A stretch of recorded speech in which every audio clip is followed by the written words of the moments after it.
Welcome to the Divorce Survival Guide podcast, where we have open and honest conversations about co-parenting, separation, divorce, and the hardest question of all, should you stay or should you go? I'm Kate Anthony, your Divorce Survival Guide, and I'm here to help you navigate some of the roughest waters you've ever swum in and answer some of your toughest questions. I've been to hell and back. And now it's my mission in life to help you get to the other side of this process with your sanity and your heart intact.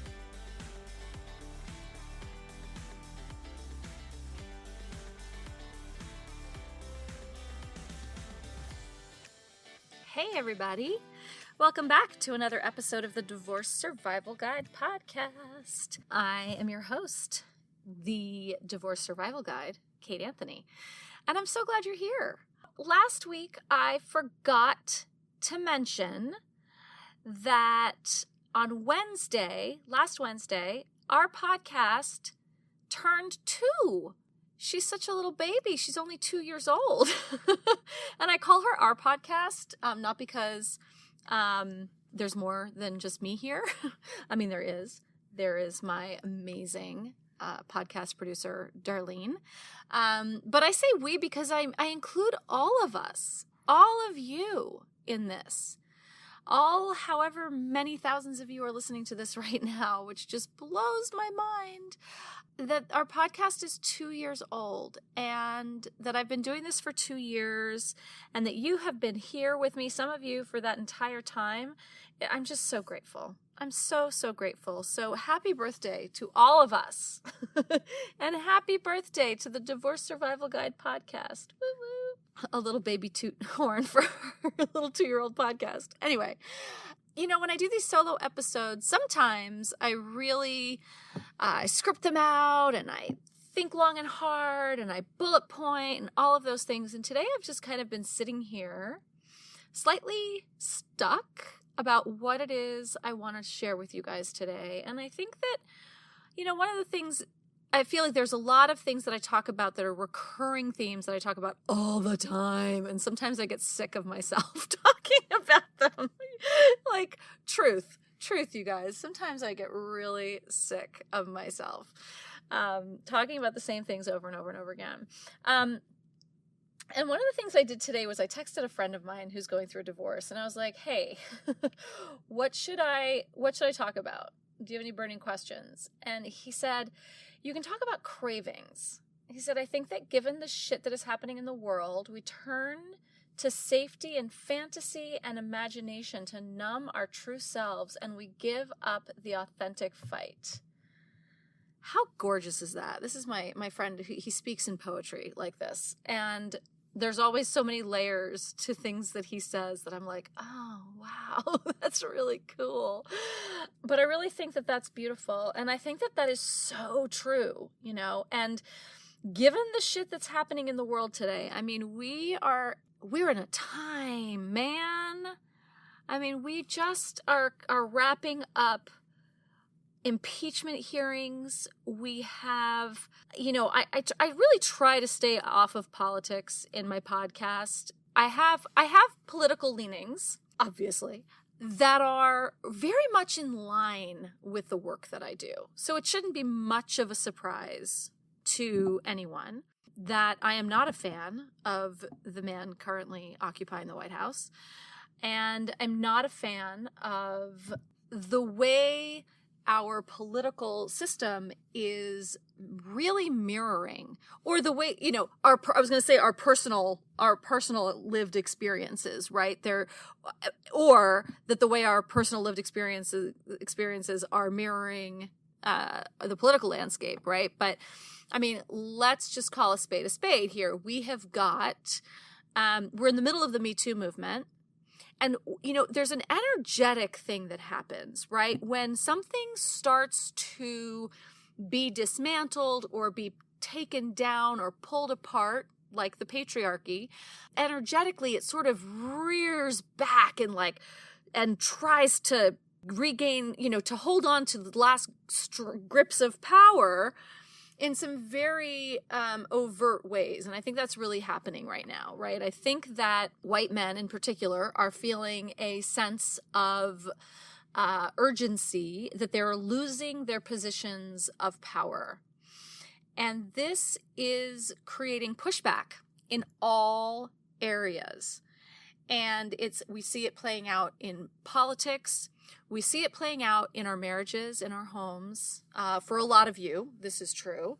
A lot of you get a lot of pushback from their husbands when you are reasserting your own power. And for some reason, some men think that that it can't be a yes and, right? It can't be, I have my own power and my own autonomy and you do too. For many people, if you have your own power and autonomy, then they lose something. And that's, I mean, I really think that is the crux of everything that's happening here. You know, if Black lives matter, then for some reason, white lives don't, right? Like, that's not what this is about. If, you know, women have autonomy over their bodies, then men somehow are losing power. Like, it makes no sense, right? All of these things can be true. So when my friend says, you know, given the shit that's happening in the world, like, there's so much shit happening in the world. We've got, you know, the plague. We've got coronavirus. We have, you know, there's nowhere that's safe right now. It feels like, for many of us, it feels like there's nowhere that's safe. I think women are feeling this. I think,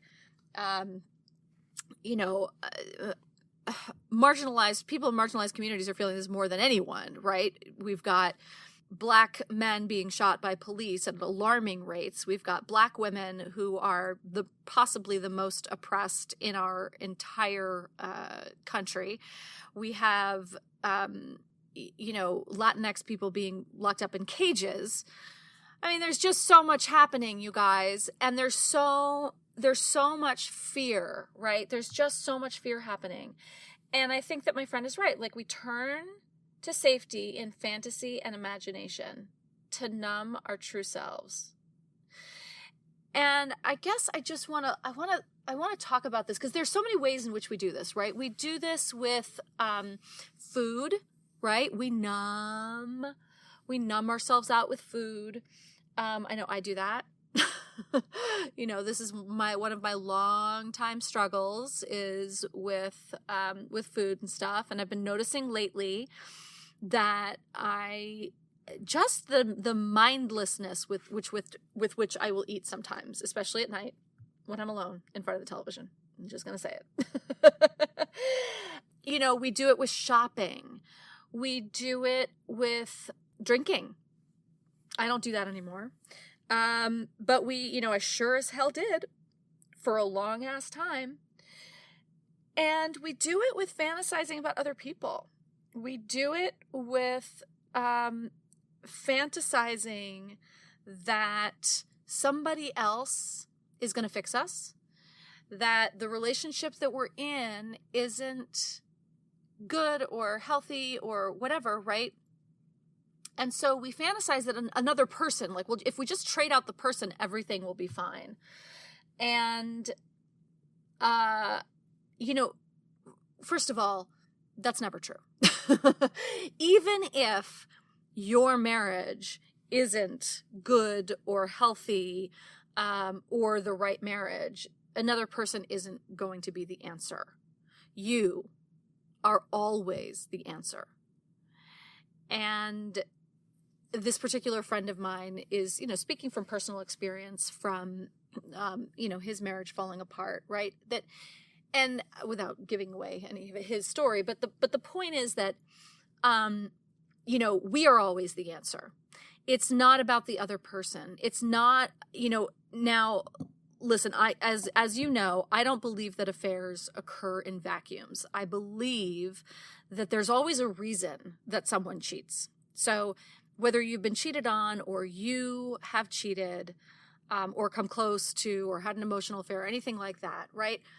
I just, let's just like take all the moral judgment off the table about this, and let's just look at what is missing. You have to get underneath it. What is missing? What is it that had you reach out to another person? And it might be that you're unhappy in your marriage, right? Okay. It might be that your husband is abusive and you met someone who treats you really well. Okay, great. And let's look at you. What is it in you that had you seek out another person before you were able to deal head on with all of the issues that were already going on in your marriage? Or let's say, I know people who never really had a sense of self, right? And got into a marriage thinking that the marriage and being a mother or a father was the thing that was going to give them purpose in the world. And then it turns out that that doesn't really work. And then they're left with this emptiness and this sadness and this hole that they then try to fill, or they find themselves trying to fill down the line with, other people or sex or drugs or alcohol or whatever. And the bottom line is that's your hole. That has nothing to do with the marriage. The marriage, may not have been perfect, but it's not the marriage's job to fulfill you as a person. And if the marriage isn't fulfilling you as a person, then that's not the marriage's fucking job, right? And so you can't get mad at it and blame it or him or her for not fulfilling you. That's your fucking job. And now we're going to take a quick break to hear from our sponsor today. Today's sponsor is SoberLink. Now, the SoberLink system is designed to make parenting time safer with real-time remote alcohol monitoring. SoberLink uniquely combines a breathalyzer with wireless connectivity and is the only system that includes facial recognition, tamper detection, and advanced reporting. Parents can submit a test anytime, anywhere, thanks to SoberLink's wireless technology, which delivers test results by text message or email to the concerned parties. Simplify co-parenting arrangements by using the system that provides transparency and proof of sobriety throughout the day. Flexible schedules combined with real-time delivery of results make SoberLink the experts in remote alcohol monitoring technology. And for a limited time, get $50 off your device by emailing info@soberlink.com and mentioning the Divorce Survival Guide. And now back to our show.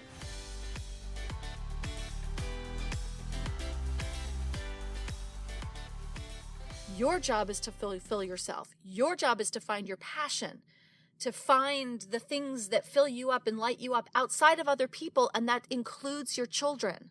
The amount of pressure it puts on children when they are the only thing that gives you any joy or pleasure or meaning in your life is so unfair.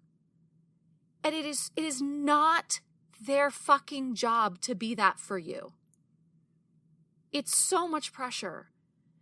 And they feel it. Trust me, children are the most intuitive people. And they feel it. They feel that pressure. So my point here, to my friend's point, right, is turning to other things, other people, other things, other places, right? I have a friend who is constantly moving to new places. And, I get it. She's got a travel bug and that's it. But every time she gets somewhere, she's not fulfilled. And then she's still, she's wherever you go, there you are. In 12-step programs, we call that doing a geographic. So what happens if you just sit still?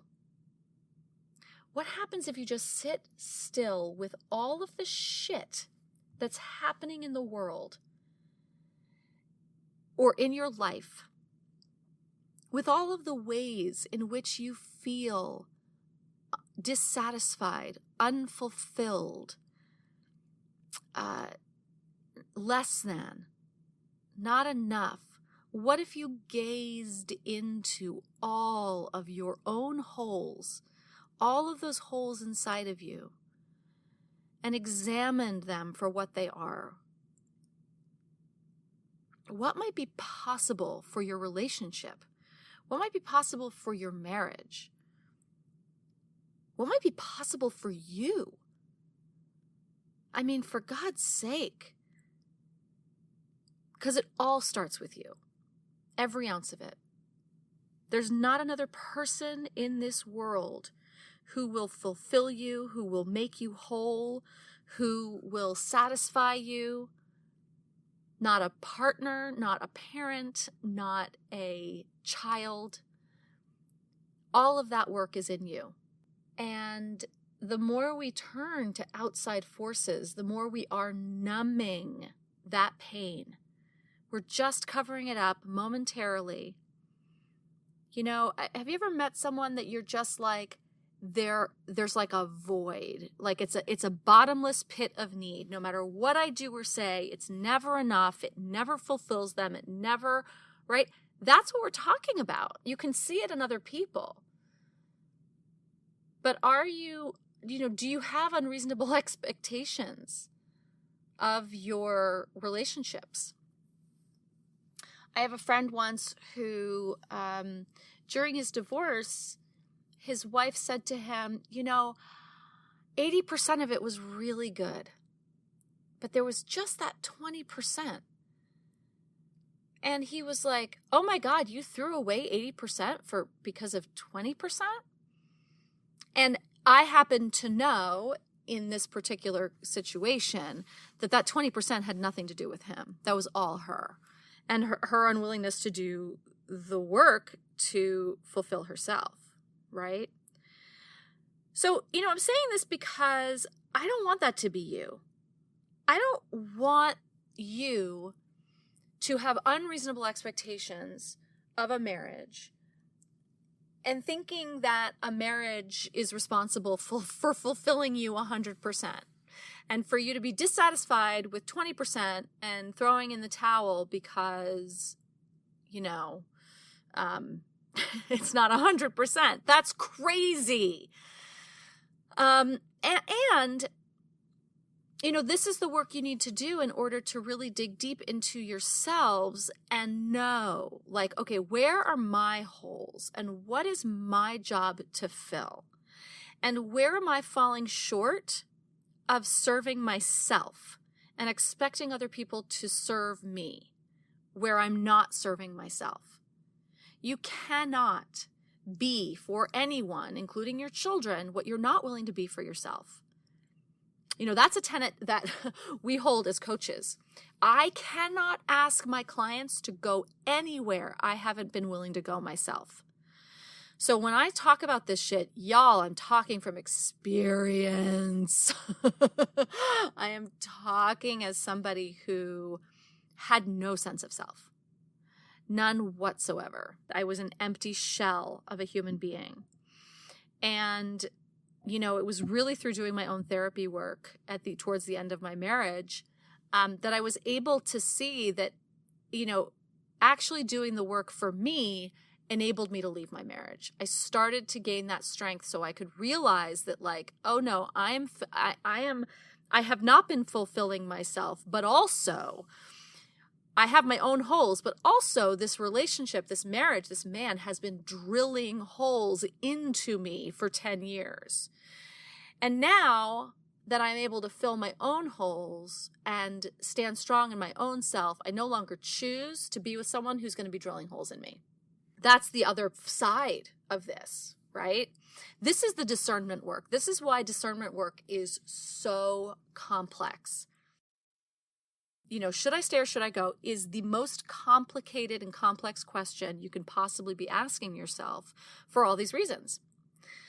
And, that's helping you get through this is literally my mission. So there you go. I'm going to repeat what my friend said. You can talk about cravings. What are you craving? What are you craving? What are you, for me right now, lately, it's been potato chips. I've been craving potato chips, but what I've really been craving, really and truly, is authentic connection and love. What I've really been craving is that connection with another human. And what I've been masking it with and numbing that with is potato chips. And given the shit that's happening in the world, I'm turning to safety in fantasy and imagination, and I'm numbing my true selves and have been giving up the authentic fight. And I'll tell you what, I have been giving up the authentic fight, because what I really want, and 2020 for me is my year of love. That is what I have decided. You know, the last few years I haven't even dated. I really haven't put any effort into meeting anybody. And this year, that's it for me. Like, I have come out of my hibernation. I've been hibernating and healing. And this year is the year that I really want to create that for myself. And I had been giving up the authentic fight. I had 100% given up the authentic fight for myself in this.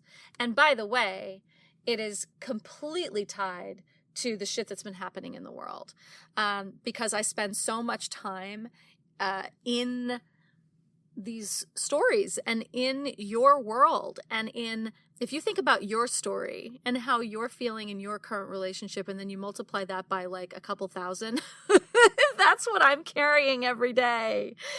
All of your stories, and I do it willingly, but I have to notice where I'm not taking care of myself and where I'm numbing myself out and giving up my authentic fight, because I'm holding all these stories and I'm making them the truth about all men. And I'm not doing that consciously at all, but I think there is a part of me that absorbs a lot of messaging, and it also, it's, by the way, confirmation bias, right? A lot of my experiences have not been so great.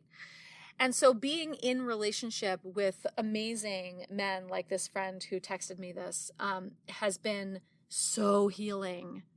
And so it has been helping me personally to turn to safety in myself and give up this narrative and give up my own stories. To like put it out on the table, to give out my stories that men are horrible, and that I have been carrying that. And I'm going to say that really authentically to you guys right now, because I've been ashamed of it. I've been ashamed of the story that I've been carrying. And I've had to really examine how much of other people's stories I've been absorbing and how much they confirm my experience and how I've been making that a global narrative. And I don't want that for myself. I don't want that for you, because I will tell you, there are, everyone says this to me and I'm always like, sure. But it's true. There are fucking amazing men in this world.